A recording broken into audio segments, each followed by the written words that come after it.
I go to Cooperstown for the 19th Century Baseball conference that I presented at last year, actually. And I took a couple of the guys aside, David Nemec, who's a great researcher, has written a number of books, and I said, David, I keep running into this thing while I'm researching Detroit about all these players from Detroit are coming down with malaria. Do you have any idea what that's all about? And he says, no, I didn't really run into that very much. So then a little bit later, John Thorne, who is the Major League Baseball historian and who's written extensively, and he's like, he's like Moses for baseball. He's awesome. And I said to him, John, I keep running into this thing and these players that are coming down with malaria. I had barely got the word malaria out of my mouth, and he says, it's the clap. Baseball players were very popular with the ladies, and they would travel extensively, and they would come down with social diseases, it turns out. And this was one of the things that the managers of the day had to deal with when their players were indisposed. I still don't know, however, how going to a spa and baths for a couple of weeks would cure you of a sexually transmitted disease, but apparently that's what they were doing. Welcome to Good Seats Still Available, a curious little podcast devoted to exploring what used to be in professional sports. Here's your host, Tim Hanlon. Hey now, what's new? How's it going? My name's Tim Hanlon, that is. And you've come across my little podcast. It's called Good Seats Still Available. And it is, of course, devoted to what used to be in professional sports.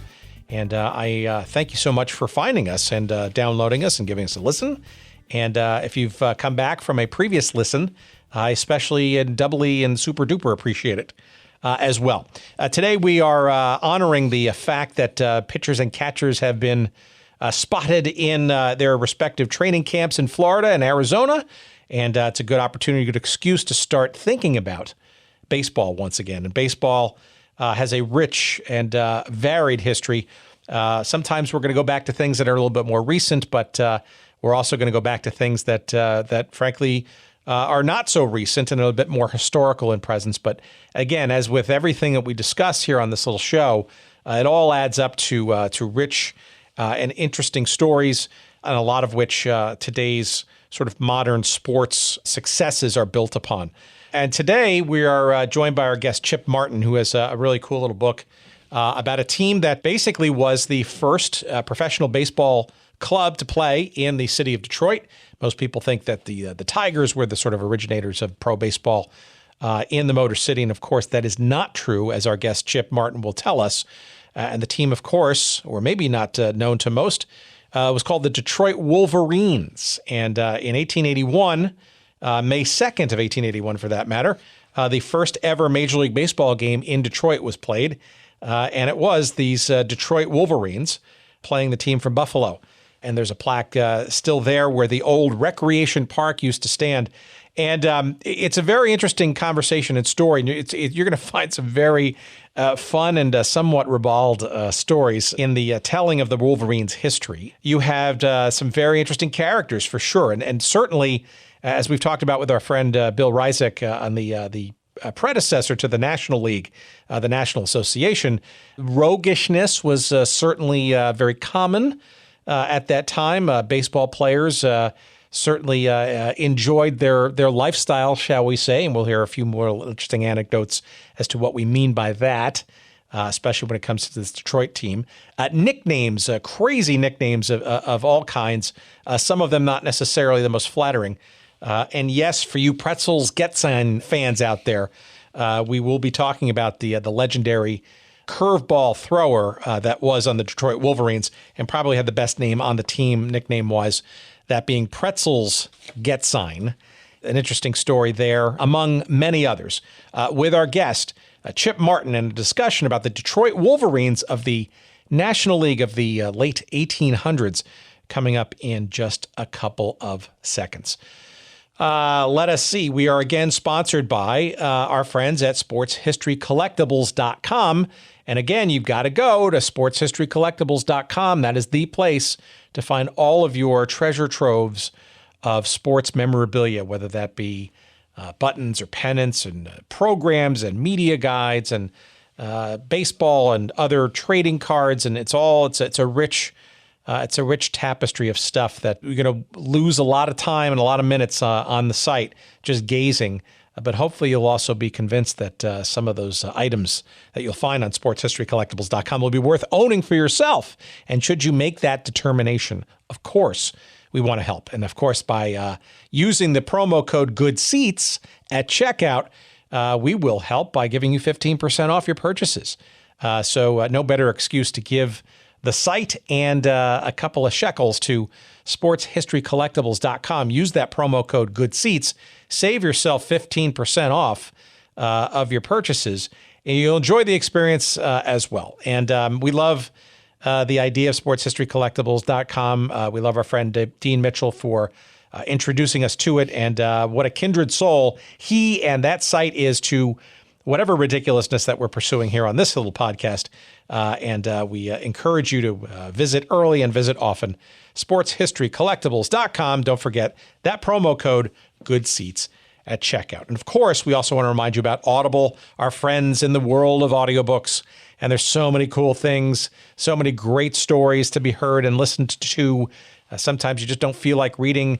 You're biking or you're doing some other kind of activity, and your eyes are busy doing something other than paying attention, but your ears are open and receptive to listening to a good story. And why not try Audible for yourself? Get your free audiobook download and a free month of the Audible audiobook service. And the best way, of course, to do that is by going to audibletrial.com/goodseats and giving yourself and itself, or whatever, a try. Please do. As you know, we got a couple of shekels for you giving it a try, and we certainly love to help keep this podcast growing. And we could always use a little bit of a financial love once in a while to sort of keep things on the up and up. audibletrial.com/goodseats. Again, a free audiobook to enjoy, a free 1-month subscription to the service, and important fact, you can cancel at any time. It's really a no-risk proposition. And as we've said many times before, the library is vast. It's 180,000 and counting titles to choose from, and you will absolutely find something, I guarantee you, that will be of interest to burn your free download audiobook credit. audibletrial.com/goodseats. Thank you for trying that out. Thank you, Audible, for being a sponsor, and we appreciate it.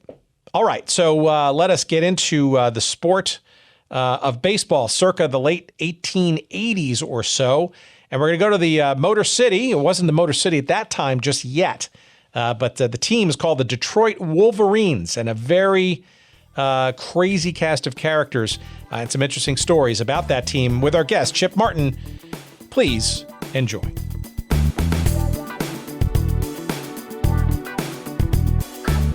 Well, I'm a retired newspaper reporter, so I know how to write a bit. After 41 years, I think I got the hang of it. I've been a long-time baseball fan. I played for, actually fastball.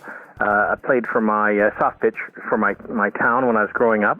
And in Canada, where I live, in London, Ontario, a lot of early baseball was played up here. In fact, here in London, we have the world's oldest baseball park, Labatt Park, and the first recorded game of baseball occurred in about 40 minutes away from my home here in a little place called Beachville, and that was in 1838.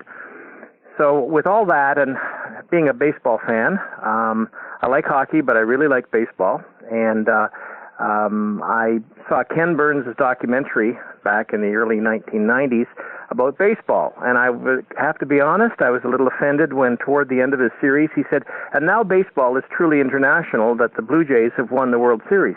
We've been playing baseball since the earliest of days here. Small towns in Ontario, and this part of the world anyway, may not have enough money or may not be big enough to have a hockey arena, but there's ball diamonds everywhere. And baseball has been a part of our fabric, of our culture, almost as long as yours. And I got motivated when I heard Ken Burns talking about that, and I said, well, that's not right. I know we've been playing baseball here a long time. So I wrote my first baseball book called Baseball's Creation Myth, which reminded people that the story about baseball being invented in Cooperstown is a myth, and I suggested for the first time that perhaps the story was borrowed and adapted from the story of the first recorded game in Beachville in Ontario, which would be interesting because the idea of having baseball invented in Cooperstown was to prove that it was purely an American invention. Well, the reality is it wasn't invented at all, and it sort of evolved over the years, and it evolved in different places in different ways. and we were sort of in on the ground floor. So I wrote that book. And then I said, well, I should do something about the London Tecumsehs of the 1870s. They were one of the founding teams of the International Association, which was founded as a rival league for the National League. And I wrote about the Tecumsehs. They built the park in London here in 1877, still used for baseball. They became champions of the International Association. They had one of the first curveball pitchers of the day, Fred Goldsmith, and some pretty good other staff, other players on the roster. They won the International Association by defeating the Pittsburgh Alleghenies, which were a really good team. But they had and in the course of research there, I learned about the Pittsburgh pitcher named Pud Galvin, who a book had never been written about. So I wrote a book about the Tecumsehs, and then that sort of spawned the book about Pud Galvin, who was the fifth winningest pitcher of all time. He was the first to 300 games. He also dabbled with performance-enhancing drugs back in the 1880s, late in his career, with amazing results. And I wrote that book, and while I'm researching the Galvin book, I discovered that he played in Buffalo, and in Buffalo there was a very interesting transaction whereby the team from Detroit, which wasn't doing very well, came over and bought the big four players just after Galvin had left, and they were the big hitters of the day: Dan Bruthers, Deacon White, Hardy Richardson, and Jack Rowe. And they bought them over to Detroit. They opened their wallets, sort of like they had a guy like Steinbrenner over there named Stearns, opened his wallets, and they bought themselves a championship at the National League in 1877. And in an early version of the World Series, they defeated St. Louis, and they were on the top of the heap. The very next year, after a disappointing season and not very good fan support, they sold the team off to Cleveland, and that was the end of Detroit in the National League. Anyway, so that's that book. And so everyone sort of morphed into another one or led to another. There's sort of a linking that went on in my baseball research. That's how that happened. Sorry about the long answer. No, that's great. That's interesting. And so that's in that journey, right? So the discovery, frankly, of, I guess, perhaps unwittingly, sort of the true birth of baseball in Detroit, which I'm sure many generations since have perhaps in an apocryphal way have probably thought it only started and ended with the Tigers, right? So maybe we can dial it back into sort of the origins of this team, the Wolverines, and I guess, frankly, it's probably also a parallel to that of the National League itself, which was relatively new at the time of the Wolverines' existence. So maybe we could start there with sort of how you kind of began the journey and made along with the team as well in its journey. Well, there's been some very good material written about early baseball in Michigan and in the Detroit area by Peter Morris, so that was one of my starting points. But it was very interesting that when cities like Chicago and Boston and the teams that were in the National Association, which predated the National League, when baseball was really thriving there, Detroit, there was a major debate. It was, believe it or not, it was almost a Victorian mentality there, that they didn't think it was appropriate that anyone should be paid to play baseball. And they had some early teams there, the Etnas, the Cass, and the Hunky Dory Club, and the Early Risers, and a number of them. And the head of these teams had to say, "Oh, we're sorry, we've offended people. We'll go back to playing amateur." It wasn't always that way. They sometimes hid the fact that they were playing people. So professional baseball was rather late getting into Detroit. In 1879, a fellow from Cleveland had a team in the National League, was coming to the Detroit area looking for players. And while he was in the area, his partner back in Cleveland cut him loose. This is a fellow named Hollinger. In 1879, Bill Hollinger was recruiting players.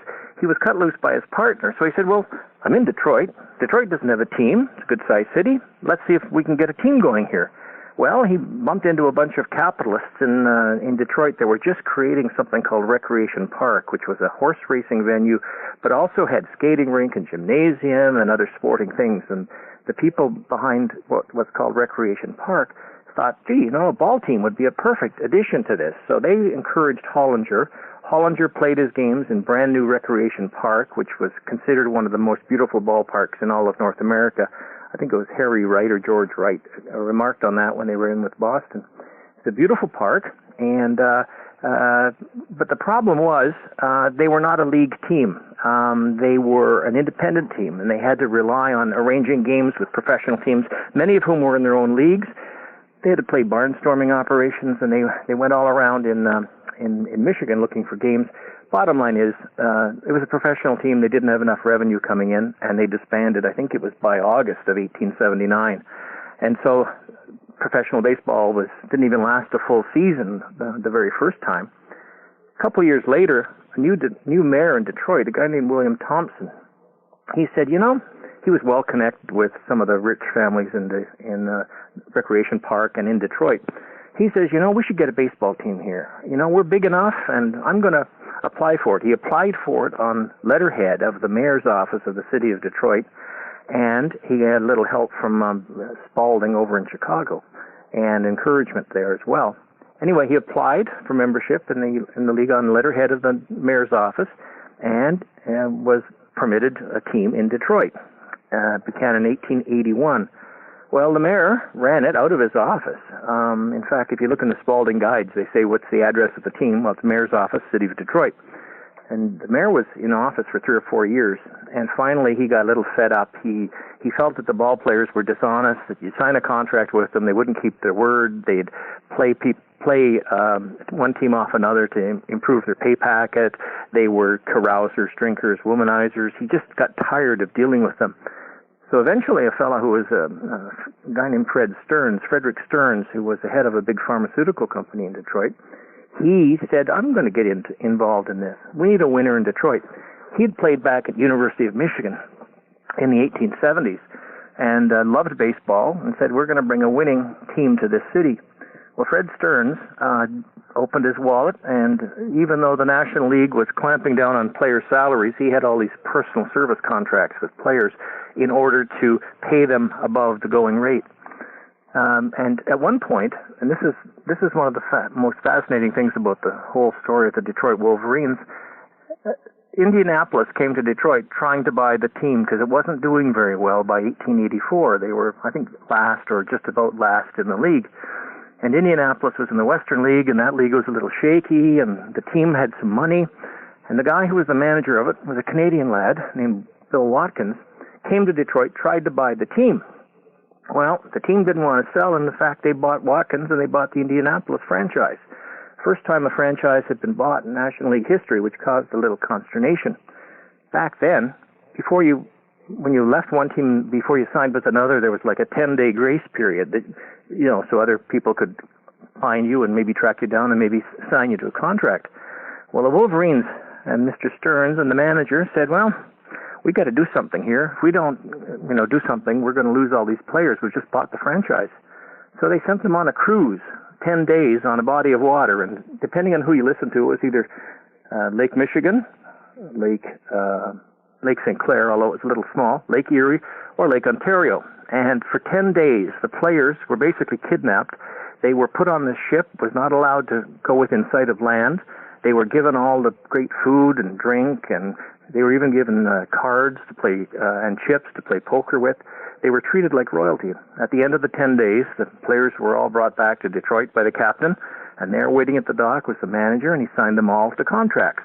Well, that's kind of a shocking thing to think that, kidnapping to get your players was something that you could do. Today, if you tried that, Tim, you'd be up on charges. You'd be in jail. And then they did the same thing a little later when they got the Big Four players, even though the Big Four players they wanted to play for Detroit. They were paid good money when they were lured over here because Detroit bought another franchise. They bought Buffalo. And then this time the Big Four players, they were being chased by everyone else in the National League.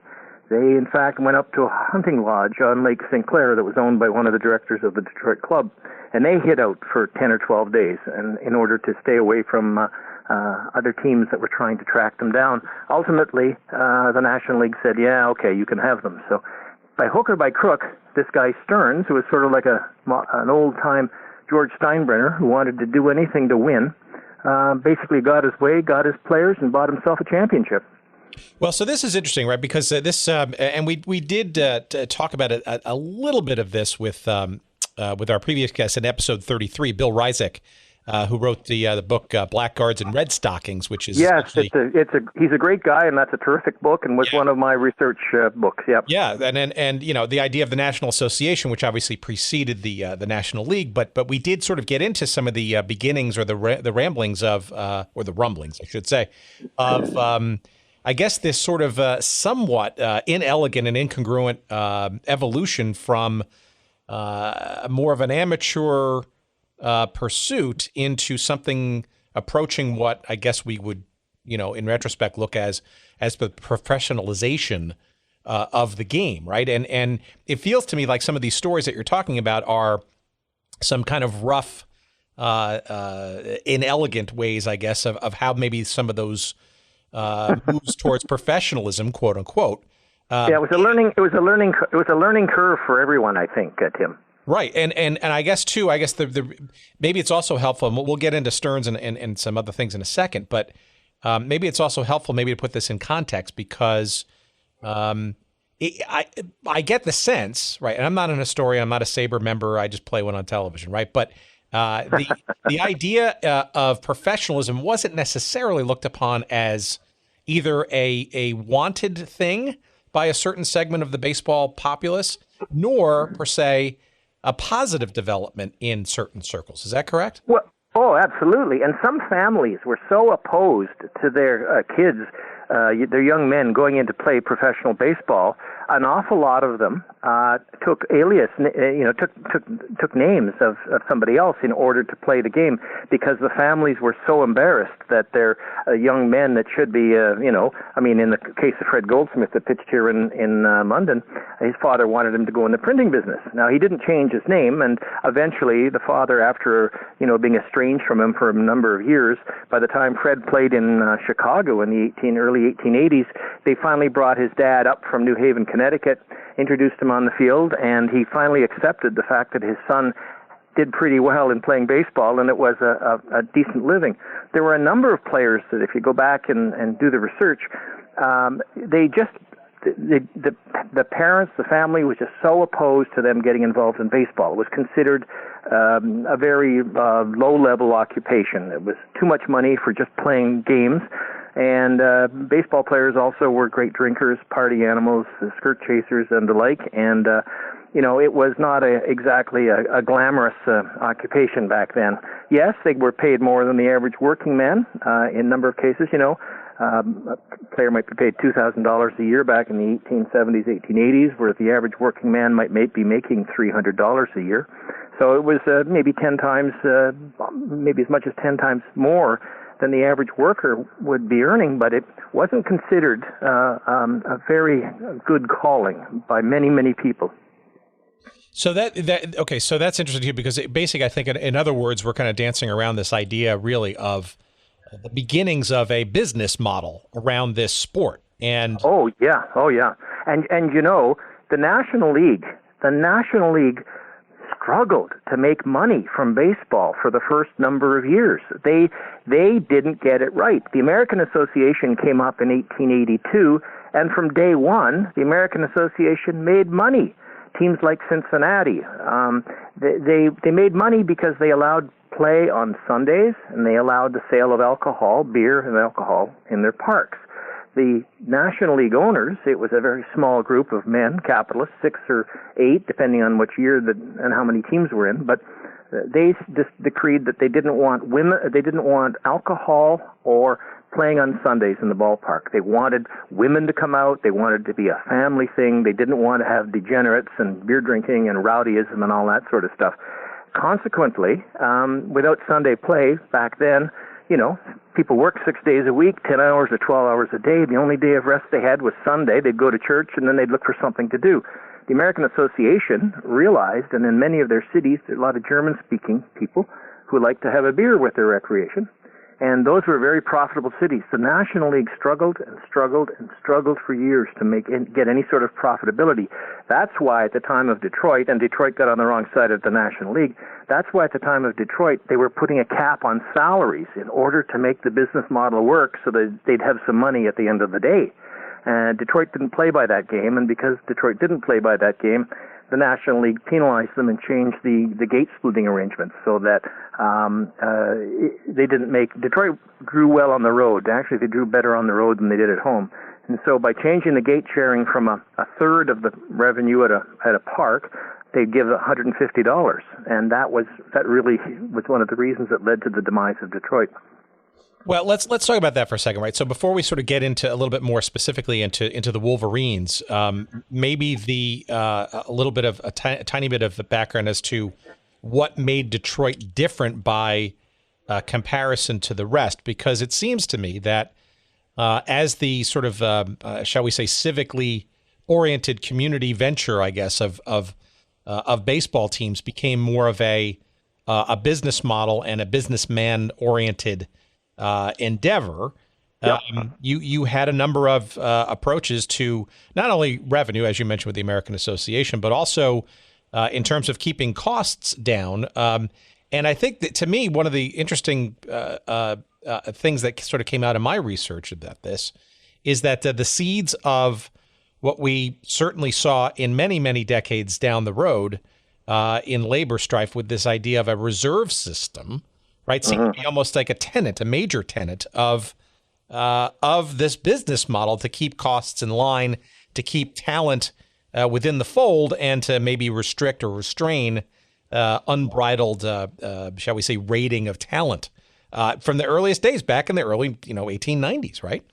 Oh yeah, even earlier than that. I mean, the reserve clause came in the 1879, 1880, somewhere in there. But the National League was the first one to try to make it a business run by capitalists. The National Association and even the International Association, they had a lot of clubs that were cooperatives. Basically, they were community ventures.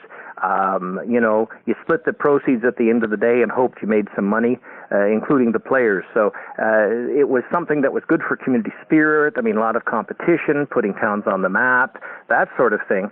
And the National League was the first one that was that was run by capitalists that were trying to make money at the end of the day, make it a business, because they realized that people liked baseball. Baseball was a craze that was sort of sweeping from post-Civil War, and they felt that there's an opportunity here for us to make money. Well, they tried an awful lot of things. They tried the reserve list. They tried the cap on salaries, the reservist list especially was one that really stuck in the craw of players. Yes, it was nice to know you'd have a job next year because you were being reserved, but it did mean you couldn't shop around your talents, okay, after your contract was over. And there were all sorts of things in there that, if you didn't play, you didn't get paid. You'd be left on tenterhooks there, not knowing if you were actually going to get a contract for the next year, but you were on a team's reserve list, so no one could talk to you. And it was tough being an employee back then. There was some glamour and that sort of stuff, and the pay wasn't too bad. But it was, I think, it was Deacon White that said, he didn't like the fact that these owners felt that they owned my carcass, and that they likened it. Some of the players likened it to slavery. And because of that hatred for the reserve clause and a lot of the practices, the limit on salaries, the brush classification system that limited salaries, that's what led to the Players' Revolt in 1890 that created the Players' League. It only lasted for 1 year, but it was a manifestation of the players feeling, well, we're being treated like slaves, we're going to start our own league. Yeah, now to me that's extraordinarily interesting because I think as you look at sort of the modern day game, you think you look back at some of the sort of more recent modern day player strikes, that this is sort of a relatively new phenomenon. It absolutely isn't. It actually was ingrained and part of the original sort of business inklings of how baseball was growing up back in the 1870s, 1880s, right? Absolutely. No, there was a lot of dissatisfaction among the players and even among the owners. That's where Detroit got on the short end of the stick. All the other owners got teed off at Detroit for paying players large amounts of money, larger than the cap said that they should pay, and getting away with it by doing these personal service contracts so that they were paid directly by the owner under the table, in effect, and they were able to buy the best players out there and win the championships. Well, all right, so let's talk about Detroit then. I mean, we mentioned Frederick Stearns, right, who really was the owner in the latter part of the Wolverines, 8-year existence, right? But I guess it'd be really, it's my understanding that the Wolverines, in many respects treated their players perhaps a little bit better. They did. Some of the other teams in the league, right? And I don't understand why that's a bad thing per se. That seems like sour grapes from some of the competitors, or was it more than that? Well, they were treated fairly well and paid fairly well. Yes, there was a player or two that were agitators among the Wolverines that went on to get involved in the Players League. But for the most part, it was a relatively benign ownership there in terms of paying the players.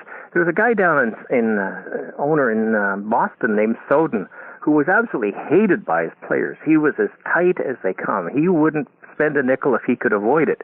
And he was one of the guys who was among the leaders of the group that said, we have to take Detroit in hand. We have to teach them a lesson. We're going to change the way we split the gate proceeds so they're not going to profit off us when they come to town, because Detroit was a pretty good draw. They had some really good players. They had a catcher named Charlie Bennett, who should be in the Hall of Fame, who was with them the entire time. Ned Hanlon, terrific outfielder and base stealer, shares the same last name as you. Was a terrific player. They had a number of very good players who were quite happy playing in Detroit and were fairly well paid. The other teams didn't really care for the way the Detroit was running its model, because it was making it hard for them to make money in their cities. And Detroit wasn't one of the larger cities that was in the league. It was, at the time of the Wolverines, the population was like 150,000. Yes, it was bigger than places like Worcester and some of those Providence and some of the other places, but it sure was nowhere near New York or Boston or Chicago.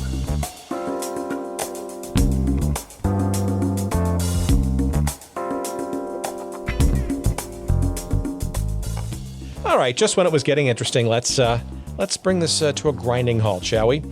Just kidding. We got to pay the bills around here, and our friends at Audible have been very helpful in attempting to allow us to pay some of those bills, and we want to call them out now and remind you that a free audiobook download is yours for the taking, and also a free 1-month subscription to the service of Audible at audibletrial.com/goodseats. Again, audibletrial.com/goodseats for your free 1-month trial of the Audible service, and most interestingly, a free audiobook download for you to enjoy. 180,000 titles and growing every day to choose from, and there's absolutely no excuse to not find at least one title amongst that cavernous selection available to you that you won't find to be enjoyable and good for the soul, including a couple of books that might be interesting to our audience. And yes, some new ones, frankly, that I'm finally listening to. One that I'm listening to right now is by Carson Cunningham. It's narrated by Paul Bamer, and it's called Underbelly Hoops, Adventures in the CBA, a.k.a. the Crazy Basketball Association, which is really, of course, about the Continental Basketball Association, which for many years was sort of this ragtag minor league of the NBA. And it's a book I'm about 2 chapters into right now, and hopefully maybe a guest will get for a future episode. Also in my queue, next up, is another guest that I'd like to get, and her book that she wrote is also narrated by her. Her name is Jeannie Buss, and of course, Jeannie is the daughter of Jerry Buss, of course, the wildly successful founder of the Los Angeles Lakers and the LA Forum, and Jeannie is clearly today the brains behind the Los Angeles Lakers today. She and her brothers were active, of course, in things like, along with her father, World Team Tennis, the Major Indoor Soccer League with the LA Lasers, all kinds of stuff. So her book is next on my list. That's called Laker Girl, and that too is available on Audible. And again, it's one of the many thousands of titles that you can choose from when you go to audibletrial.com/goodseats. And again, you too can get your free audiobook download to give it a try, perhaps one of those 2, or perhaps one of the other 180,000 titles available to you as well. Give it a try, audibletrial.com/goodseats. Thanks for listening, and back to our conversation.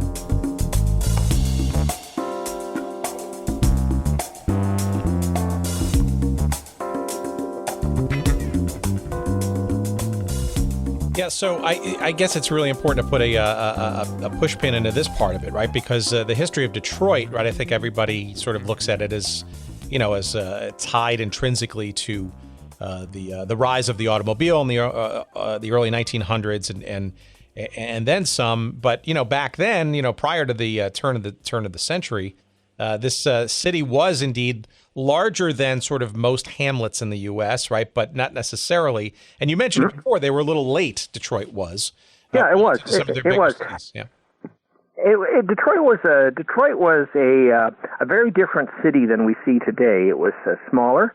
It was lots of trees. It was beautifully laid out. The road pattern was gorgeous. The fine public buildings were there. There were great Victorian buildings. It was a very good-looking city, and it was a destination of tourists when they cruised the Great Lakes. And it was actually known as the Paris of the West at the time. We're talking 1881 to 1888. Henry Ford was still, tinkering in the garage or the barn over in Dearborn. It hadn't come and transformed the city yet. It was a completely different sort of city, and it was a smaller American city among the big ones.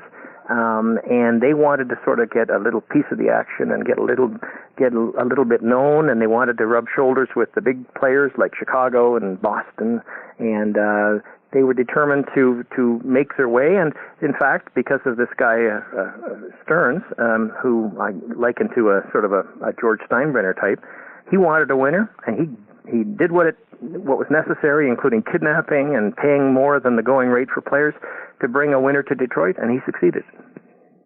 Well, before we get to Stearns, we mentioned Thompson, right? Mayor Thompson, who was instrumental in getting this franchise up and running, essentially. And look, I think for historians, right, the first ever Major League Baseball game played in Detroit was the Wolverines back in 1881, in May of 1881. You mentioned Recreation Park. But he only owned, I guess, quote unquote, the team for the first two seasons. And then before Stearns came in the latter part of the ownership of the team, you had this guy, Joseph Marsh. So maybe you can give us a sense of sort of why there were three owners in such a short period of time for this team. Well, what happened was Thompson, the mayor, who was the first president, and he was the fellow that applied for the team and got it and then ran it out of the mayor's office. Well, by 1883, at the end of 1883, he was no longer mayor. He was getting a little bit tired of handling the team, and the team was in the bottom of the National League. It was fifth or sixth. It seemed to be going nowhere fast. He didn't seem to have a lot of drive, or I'm not sure. He may have played a bit of ball as a younger man, but he didn't have baseball in his blood. He basically retired, and a guy named Joseph Marsh, who ran a stationery company, News Depot type thing, in Detroit, took over for a while as a bit of a caretaker. On the board was this guy, Fred Stearns, who was the head of this big pharmaceutical company. He was there when Marsh was the head of it. Marsh pulled out, and I think partially because Stearns was saying, okay, enough boys, we've got to start doing things my way, and he became the real driving force and sort of, I think, nudged Marsh aside. And by 1885, he was completely in control and was in charge for the last 3-4 seasons of the team. And he's the one that helped arrange the kidnapping. He's the one that opened his personal wallet, in order to get the big players. And he wanted to bring a winner to Detroit because he'd played baseball at the University of Michigan and loved the game and knew quite a bit about it. And he hired this manager, Watkins, from the Indianapolis team that seemed like-minded, and the two of them were a pretty effective pair. Watkins himself drew a lot of complaints from the players because he was such a strict disciplinarian. If he thought a player wasn't playing as hard as he should, he would fine them or suspend them or criticize them. And the players actually, at one point before the 1888 season began, had a little bit of a revolt and said, we're not going to play for this guy anymore, even though we just got the National League Championship and the World Series. He's impossible to deal with. He's too hard on us. And Fred Stearns and all the directors stood behind Watkins, the manager, and the players realized, I guess if we don't play for him, we're going to be out of work. So they sort of swallowed their pride, and they reported for work. So, besides having played in college and sort of, I guess, a desire to win I mean, was there any other sort of motivations that you can discern that that Stearns sort of had in trying to basically, be so cavalier in trying to essentially buy / kidnap / win a championship, especially in the early days when I don't know how much financial glory there was necessarily at that time in this enterprise. No, I think there was bragging rights, and he took over his company. Stearns Pharmaceuticals was established by his father. He was born, and his father came from Buffalo, and actually Stearns was born over in Buffalo as well. They came to Detroit, and he got into back then Detroit was big for salts and chemicals, and pharmaceuticals was a big industry. Dow Chemical isn't far out of town. Park Davis and Stearns Pharmaceuticals were the two big drug companies in Detroit, and there was a lot of competition amongst the capitalists in Detroit, and I believe he was a very competitive man in business. And in fact, I found a business guide from a little later in his career. It talked about his character and said something to the effect that when he puts his mind to something, he'll get it done regardless of the consequences. And that was the sort of driven character he was. And that's, I think, perhaps one of the reasons I sort of make the analogy to George Steinbrenner. He wanted a winner. He wanted to do things his way. He was a very strong character, and he was responsible for. He was basically the driving force, the spark plug that took them to the next level. Well, you mentioned a few of these sort of kidnapping incidents and stuff. So, so I have these sort of notes here that sort of tell me that you mentioned Indianapolis, but he also essentially purchased, quote unquote, essentially the entire Buffalo Bisons franchise as well. Yes. They the same year, 1885. First of all, they bought the Indianapolis franchise, including the manager and all the players, and that's when they had to do the kidnapping because never before had the same team own two teams, right? And there were strict rules about when players are let go by one team and are hired by another, and that was that 10-day period that people could be shopping around looking for some place to go. This is before the reserve clause, of course. And then later that year, that same season, they bought the entire Buffalo franchise. Buffalo was really struggling. They were drawing, they had a brand new park, and they were having trouble getting more than a couple of hundred fans out to the park. They first of all sold off Bud Galvin, the pitcher, their star pitcher, over to Pittsburgh. And then they basically let it be known that the franchise was up for sale. Not just, don't come in and cherry pick the players. You come in, you want to buy this team, you buy the entire team, you get it all. So by later in the season of 1885, Buffalo was purchased by Detroit. Fred Stearns became one of the directors of what was the left of the Buffalo Club and sort of represented it at the National League. And they brought the big four players because that's who they wanted. They didn't want the entire franchise, but they wanted the big four players, and they paid a premium price. Brought them to Detroit, had them suited up for a game in Recreation Park. They were going to play them one September, I think it was September 19th game against New York, I think it was. And they were all suited up, ready to go. And Nick Young, the president of the National League, wired to the umpire and said, if those players, they put them on the field, forfeit the game and tell them so. The National League, because they were still struggling with this idea of two franchises, not having happened before, they said, no, you cannot acquire all those players and then play them until we give the okay. They didn't get the okay until November after the season was over. In the meantime, Detroit said, okay, discretion's the better part of valor. We'll just let them sit out for the rest of the season. We had planned to use them, but if the National League is going to cause us grief, okay, we'll just let them decide. And they decided that they could keep the team. So the Big Four batters didn't actually play for Detroit until the 1886 season and made an immediate impact. Actually, so much so that they came second to Chicago in the National League that year after being sixth or seventh. All right, so let's talk about those big four, right? Two of them are now enshrined in the Baseball Hall of Fame, but do you want to give a little bit of background into why, who and why this big four, why they were so important and or significant, as was proven in '86 and certainly in 1887 when the bigger things happened? Well, they just had very good bats. I mean, Hardy Richardson, Deacon White, Jack Rowe, and Dan Brothers. And Bruthers, and Dan Bruthers, yeah. Excuse me. These guys, yeah, Bruthers is how it's pronounced. These guys were the class of the league. They were always in the top the batting averages. They had terrific bats, and pitchers would fear them. They played together in Buffalo for a while, and then they were bought lock, stock, and barrel to Detroit, and they made a big difference. Now, Deacon White has just recently been put in the Hall of Fame.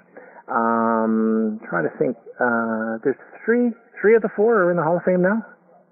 My notes have Deacon White and Dan Bruthers are in the Hall of Fame. Rowe and Richardson are not. Yeah. Okay. Yeah. Not as of yet. Yeah. I think you're quite right. It's been a while since I wrote this. Sometimes the details get a little foggy, but yeah, they were terrific. They were sought after. When they came back from that hunting lodge that they were hidden away at up on Lake St. Clair. They came back to their hotels, and they had all these offers from other teams that were waiting for them, and managers were skulking around Detroit from other teams trying to find the Big Four, going to the hotel, going to the ballpark, trying to find them because they wanted to talk them into playing for them. They were very much in demand. They were stars. I mean, the Big Four. They were just known as the Big Four back then because they had four big men. I mean, they were significant men in terms of size. Not so much Jack Rowe and not so much Deacon White, but Dan Bruthers was a huge man, over 6 feet tall, and these guys could just close the ball. And then there was Sam Thompson, who came from Indianapolis, who was also a great bat. So they had like a murderer's row of batters back then, and it was a pretty impressive group. Well, it's also some interesting personalities here too. So in my crack research, I found out that Mr. White, James Laurie Deacon White. I'm not sure why he was nicknamed Deacon. Maybe you. Oh, he was nicknamed Deacon because he was church going. He didn't swear. He didn't drink. He was a pillar. Another fellow on the team, another pitcher named Lady Baldwin, was called Lady because of the same reason. He had very gentle manners. He didn't smoke. He didn't drink. He didn't carry on. Back then, they used these names. I mean, there was a guy named Hoy that couldn't speak. They called him Dummy Hoy. I mean, these people just threw around nicknames for everybody at one point. And it's funny, too, because the Detroit team was full of people with nicknames. Pretzels Getzine was a pitcher.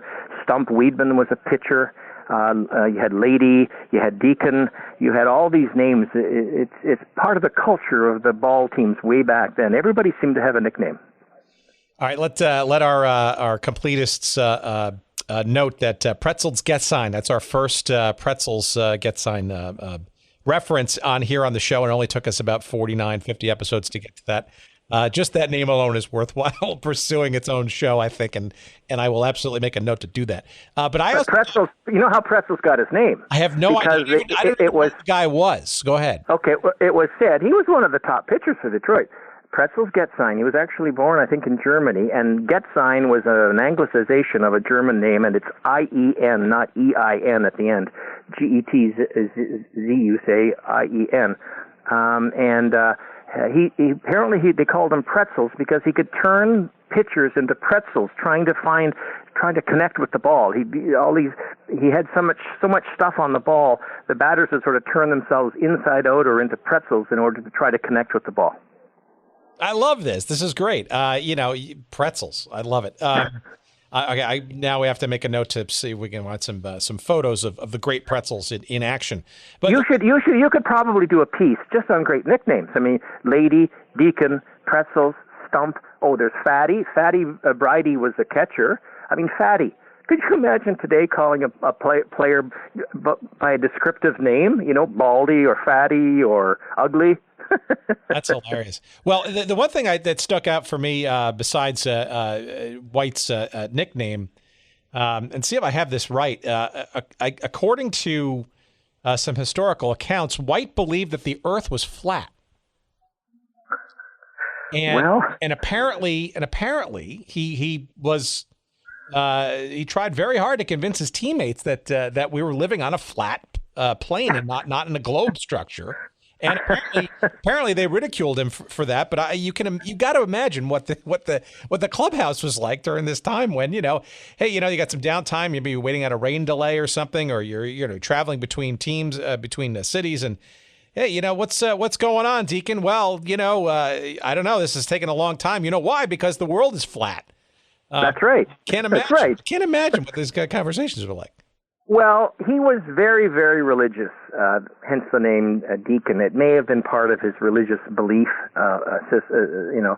system that the world was flat. I mean, science be damned. I mean, that was him. I mean, there's all sorts of characters in ball. I mean, there was in Allegheny, my previous book, there was a monkey, a good luck monkey, apparently, that supposedly hung around one of the players.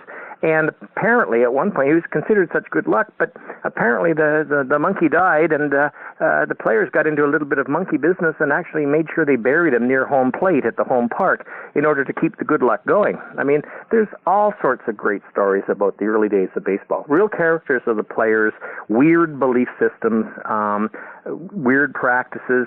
If I can share a little anecdote with you. Please. In my research, I kept coming across this term for a number of players like Bruthers or Bennett or Baldwin or some of these players. You'd be seeing something about the player is going to be off for a couple of weeks. They have malaria. And I go, malaria? Well, Detroit is on the Detroit River. It's a northern river. It's not swampy. It's not a lot of malaria that I'm aware of. I live 2 hours away from Detroit myself. I don't remember any malaria up in this part. And then I thought, well, they did have spring training. One of their first managers, Frank Bancroft, or their very first manager, Frank Bancroft, pioneered spring training in the South and took them down to New Orleans. And so I think, well, I wonder if maybe they were picking up malaria in New Orleans. And I kept seeing this. These players, they're off, and they were sending them up to Mount Clemens because there were some spa and baths up there. And thinking, I don't know how that cures malaria. But at any rate, so I'm really puzzled. I go to Cooperstown for the 19th century baseball conference that I presented at last year, actually.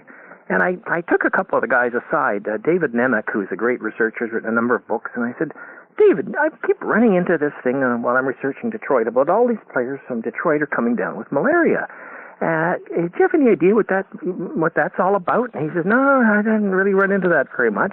So then a little bit later, John Thorne, who is the Major League Baseball historian and who's written extensively, and he's like, he's like Moses for baseball. He's awesome. And I said to him, John, I keep running into this thing and these players that are coming down with malaria. I had barely got the word malaria out of my mouth, and he says, it's the clap. Baseball players were very popular with the ladies, and they would travel extensively, and they would come down with social diseases, it turns out. And this was one of the things that the managers of the day had to deal with when their players were indisposed. I still don't know, however, how going to a spa and baths for a couple of weeks would cure you of a sexually transmitted disease, but apparently that's what they were doing. Wow, that's okay. So was this unique to baseball players of the time? Was this just simply a microcosm of maledom back in the day generally amongst the populace? What's your sense of? I think it was baseball players, because here you are, you're paid a lot of money, and you're on the road a lot, and you're in all these cities, and you're staying at all these decent hotels, and the players, for instance, when Detroit was coming to town, some of the newspapers in other cities would say, "Oh, Charlie Bennett and the Detroit Wolverines are coming to town, ladies. You'll find that interesting on Saturday," or whatever, right? The players were big, tall, handsome. Many of them were tall, handsome, and strapping guys. And, they'd look for something to do. Many of them were drinkers and party animals, and the young ladies would come to the ballpark, and, one thing would lead to another. In London here, for instance, we had Fred Goldsmith, the pitcher, and his catcher was Phil Powers. Both good-looking American guys came up here to play ball and were paid a lot of money. Both of them married London girls while they were here. Sometimes it would lead to romance and spouses, and sometimes it would lead to something like malaria. Quote unquote. That's very interesting. So, let's maybe start getting into the 1887 season, because this was obviously a very pivotal and remarkable season for the Wolverines franchise. In that, all of that talent whether purchased or hijacked or kidnapped or otherwise somehow found, led to, I guess, the ultimate in success, being both the National League pennant, which at the time really was the only professional league, but also this quote unquote World Series title in 1887. Maybe you can actually, the National League was challenged from the American Association existed from 1882 to 1892. So in 1886, 1887, there were two leagues, and I think it was 84, they had the first of the World Series. But getting back to the 1887 season, Detroit had such a powerful lineup, and everyone thought that they were going with the Big Four and Sam Thompson and Charlie Bennett and some of the pitching staff they had. Early on, the thinking was this is going to be the class of the league. And sure enough, in May, they got in first place, and they never relinquished first place for the rest of the season. They absolutely hammered everyone else. And like the previous years, it was agreed to make additional money at the end of the season. The American Association champion would play the National League champion. And Chris Vanderhaa, who was the head of the St. Louis Browns, who had been in the World Series the previous year and also won the American Association in 1887, he and Fred Stearns from Detroit got together and said, okay, let's play a series. We'll call it the World Series, and we want to milk it for everything it's worth. What they came up with was this plan to play 15 games and play them in a variety of cities. Only a couple of games would be played in each of St. Louis and Detroit. And they would take the thing on the road, and they'd go Boston, New York, and all over the place in order to make money. And to make sure they made lots of money, they said it's going to be a 15-game series, and we're going to play all 15 games. Well, that meant that the series went rather late, and by the 10th game or 11th game, Detroit had it wrapped up. But they had to keep playing later and later in the season. And very late in the season, I believe, if I recall correctly, the last game, I can't remember if it was in St. Louis or somewhere, but they had 600 shivering fans to watch the final game, which probably barely paid for their expenses once you figured the travel and the salaries and that sort of thing. But a 15-game World Series, it's the early primitive version of the World Series. It started, I think, in 84, and it went to about 1887 or 8, somewhere in there. And it was the predecessor of the World Series between the National League and the American League that began in 1903. Yeah, and I guess that was my comment earlier. Is I not to denigrate the American Association at the time. And again, I'm not a professional historian, so please note that asterisk. But no problem. But the idea that this idea of the World Series is still, I think, when looked upon backwards in historical framework, it was not was now known as the modern day World Series, right? So it seems to me like. Sure. Would it be fair or charitable to call it an exhibition series, or was it kind of truly a "quote unquote" championship, or is it somewhere in between? Oh no! There was a lot of bragging rights attached to it, and there was a trophy attached to it, and there's a pennant attached to it. No, they took it seriously. I mean, it was a clear cut, money raising thing. Of course, I suppose you could argue that once the more modern World Series started, it's a money making thing too. But they called it also, instead of just the World Series back in the 1880s, they also called it the World Championship as well. So it wasn't known as World Series, capital W, capital S, the World Series that we know of today. And obviously, when you're running it to 15 games and there's only 600 people at the tail end, no, these were serious games, and they earned money for it, and they were trying to get as many fans out as possible, and there were significant bragging rights attached to who prevailed at the end of the day. Well, all right, having reached then the pinnacle of what was called a world championship team, and certainly winning their league as well, the National League, you'd think that the team would have been, at least again on my basic cursory research, would have been primed for ongoing success. But of course, that was not to be the case, right? Because the following season was their last one. Maybe you can give us some okay. Understanding of why that was the case. And maybe I'm sure economics and other things had a role to play, and the other teams in the league not being happy with the way Detroit was running their shop. Yeah, that's all part of the mix. It's a little complicated. I'll try to keep it as simple as possible. The 1888 season, here they are, the reigning champions, and one would think things are on the roll and things are great. They didn't draw very many fans to the ballpark in Detroit. They were still a draw on the road, but Detroit, for some reason, the Detroit fans just really weren't there in significant numbers, and they never really had been. And I put that down to the fact that they were in the wrong league. Had they been in the American Association, they could have had Sunday games, and they could have had alcohol in the ballpark. I mean, Detroit was an early city to industrialize, and so a lot of people the only time they'd have away from the work floor and would be on Sunday. So the crowds I think it was a bad fit. They were in the wrong league, for starters.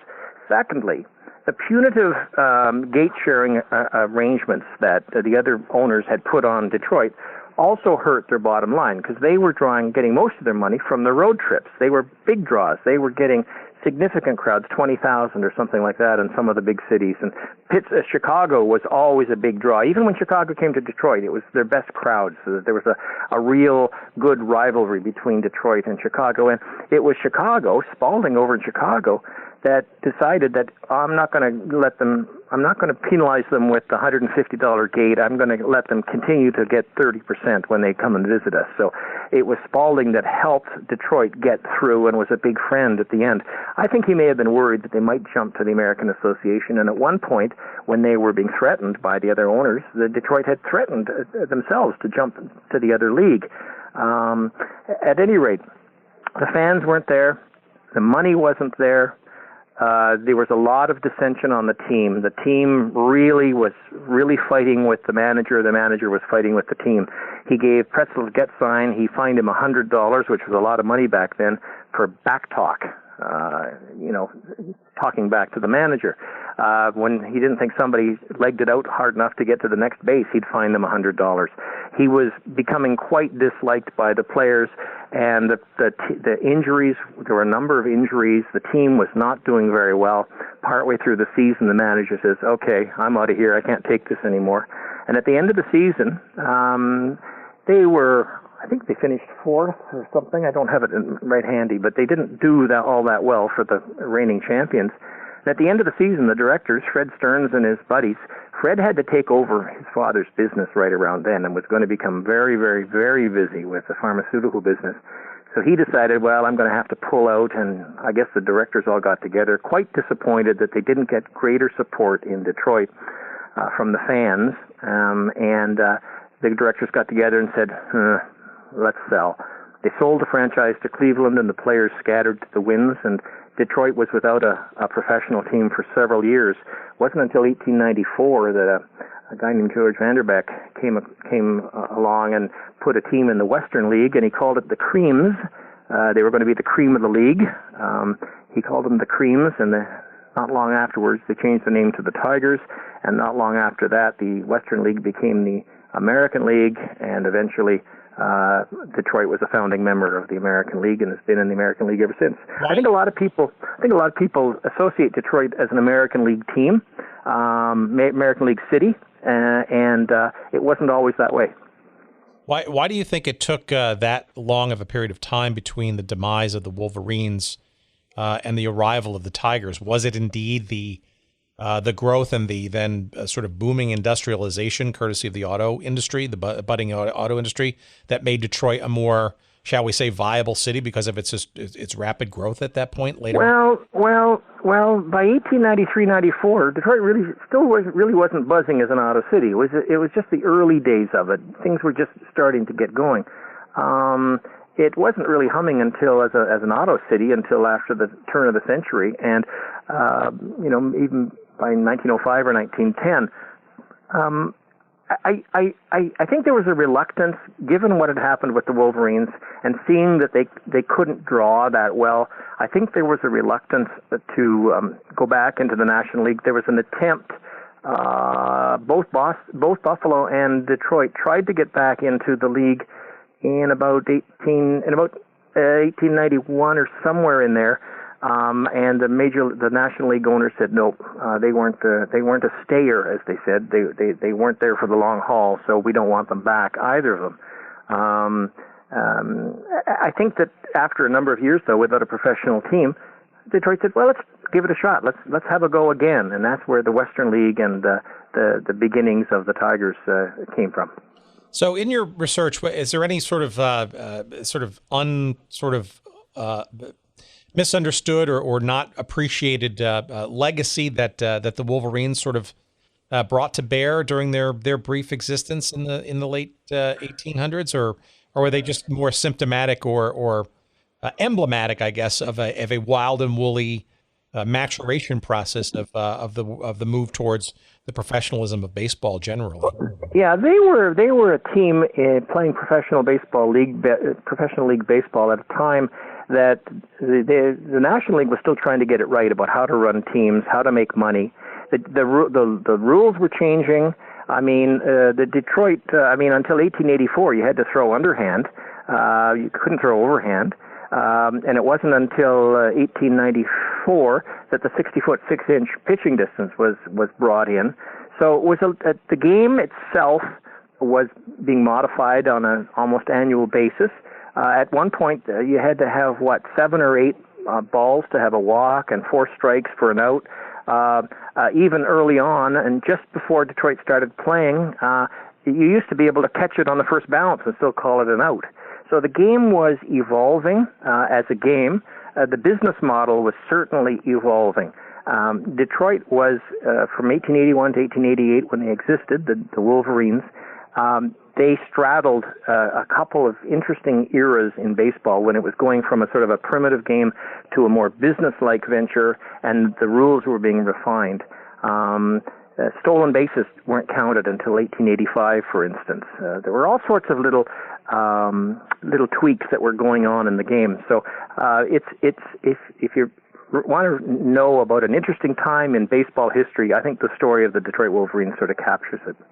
That's very interesting. And I also think, too, we talked about Pretzel's get signed again. I'm going to go back to him because it almost feels to me that, you could, besides going into nicknames and stuff of just not only the players of the Wolverines, but of other league players at that time, it seems to me that Getzheim was also kind of, I don't know if he was the inventor of the curveball, but he certainly was, recognized as almost an innovator and maybe even a popularizer of the curveball pitch way back when. Well, he was a little later. Fred Goldsmith, who pitched here in 1874 to 1878, he claimed to have invented the curveball, and he threw it with great effectiveness. He was one of the reasons the team here was so successful. But there's a guy named Candy Cummings who pitched even earlier, and he didn't pitch as long. He claimed to have invented it and learned it down at Harvard or Yale or wherever it was. And in fact, he is in the Baseball Hall of Fame partly on the basis of his claim that he invented the curveball. He was also one of the founders of the International Association in 1877. So they predate, both Goldsmith and Cummings predate Pretzel's. There were a number of pitchers throwing curves by the time that Pretzel was. He just was able to something mystifying about his delivery. For instance, Pud Galvin, same thing. He had a wicked fastball, not much of a curve because he had a very small hand, but he just was effective in mixing stuff up and confusing the batters. So Pretzel's was just a wily practitioner who was quite effective, but he had a number of pitches that he threw. But no, the early curveballers predated him by a little bit. Interesting. Very interesting. All right, so how about some promotional opportunity here? Tell us where we can find the book, and I'm also curious to see if you've got any other ideas in mind for future work books. Oh, I'm working on a beauty right now. I just put down my paperwork from the one I'm just starting. But let's talk about the Detroit Wolverines, the rise and wreck of the National League team, 1881 to 1888 is the title of the book. If you just Google Detroit Wolverines, you could find it. But just Google it, and it's widely available all over Amazon, everything. It's ebook as well. The publisher is McFarland, but just Google it and you can find it. It's everywhere out there. I think we're selling a few copies. I made a presentation at the Sabre Group in Detroit last week, and they gobbled up every copy I had. And I think it's doing fairly well. It's one of my favorite books. I've written 8 altogether. And it's just a great story of interesting characters, interesting time in Detroit, and I've learned a lot about Detroit. And I just took a friend down there to show him the plaque where Recreation Park used to be. It's at the Detroit Medical Center, and all that's left is just a plaque saying this is where right field or left field used to be in Recreation Park days. And it's just a wonderful story as far as I'm concerned. As far as projects I'm working on, well, you might find this of interest, and maybe we can talk about this at a future time. I'm writing about the Canadian who taught Babe Ruth how to play baseball. Again, with the Canadians with the baseball history. Look at you. Well, I'm up here. You guys got to know that it's not just Americans that play the game. It's your national pastime, but we've been playing it an awful long time, too. Brother Matthias was the big Zavarian brother at St. Mary's Industrial Training School in Baltimore, where Babe Ruth was sent as an incorrigible 7-year-old boy. And Brother Matthias took Babe Ruth under his arm and taught him how to play, how to catch, how to pitch. He was the greatest man I ever met. He taught me how to play baseball. Babe Ruth said in later life he gave him not one, but 2 Cadillacs as thank yous. Brother Matthias, his real name was Martin Leo Boutillier, and he was born in Cape Breton Island in 1872. And he moved later to Boston and ultimately to Baltimore. So, Canadians get a kick out of little things like we can tell you guys about. Yet again, we as American citizens owe a debt of gratitude to our neighbors to the north, and perhaps more interestingly, as maybe the seeds of the foundation of our actual national pastime. Can you imagine? Chip, this has been awesome. I appreciate this. I wouldn't even call it a stroll down nostalgia lane, because this is obviously predates both of us. But it's history, right? And the history of pro sports is what we're, especially those of teams and leagues that don't exist anymore. That's why we're here for whatever reason. But that it doesn't mean that hasn't been in our collective memories. But without teams like the Wolverines and the various characters, and look, we even talked about some things like the reserve clause, and these things actually are. A lot of these kids today, right, they think everything is new, but the reality is that some of these issues and some of these developments and processes and people obviously were much earlier in history, and that's why we try to unearth some of these stories. And I appreciate your helping us through the Wolverines one. History is a lot of fun. Baseball history is a heck of a lot of fun. And just learning about a time when things were different and the game was different and people were different and cities were different, I get a real kick out of that. It turns my crank, and it sounds like it does the same with you, Tim.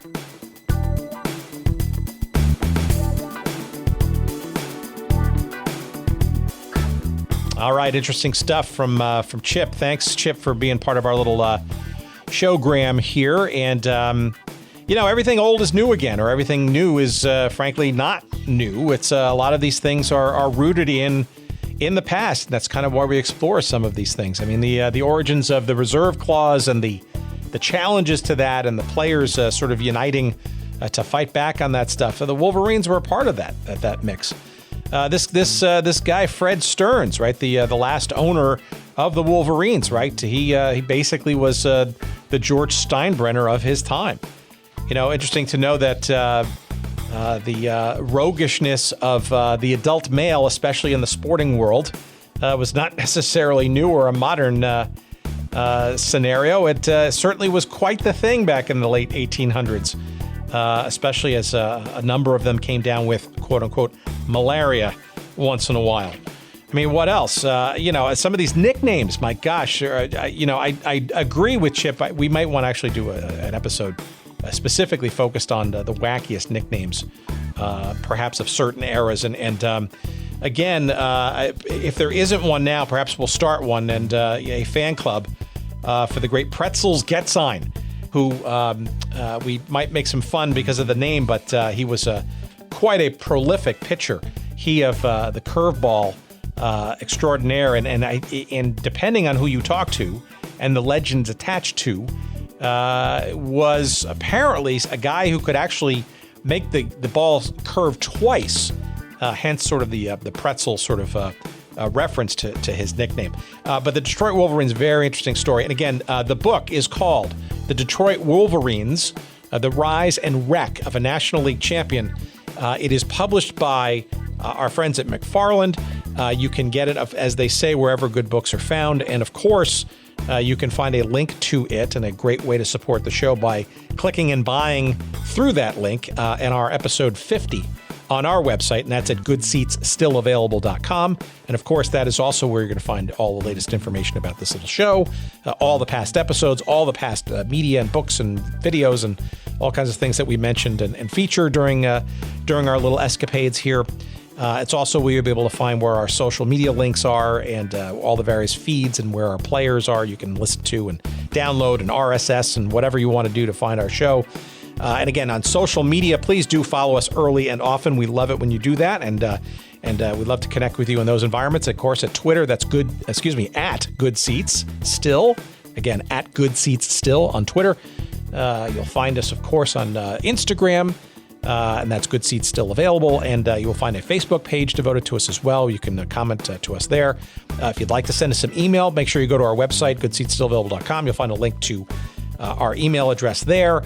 And again, can't underline this enough. Please, please, please, by all means, when you get a chance, rate, review us wherever you can, especially in Apple iTunes / Apple Podcasts, whatever it's called these days. We get heat, and the algorithms get all nice and warm for us when you put some good karma, some good comments into those places too. So, and again, we love how you discover our show. Please let us know how you find the show, how you listen to the show, what you like, what you don't like. And of course, if you do like, please tell some friends, and we'd love to get more and more listeners as we continue to get larger and more robust as we near almost now, believe it or not, a whole year's worth of episodes on this little show. We can't do that and without you. We thank you. You know who you are. And please indeed keep listening, and lots more fun stuff. Appreciate all your suggestions. We will get to all of them, and there's some more fun stuff ahead as the weeks and months play out. So thanks again for listening, and until next week, we'll talk to you soon. Bye-bye.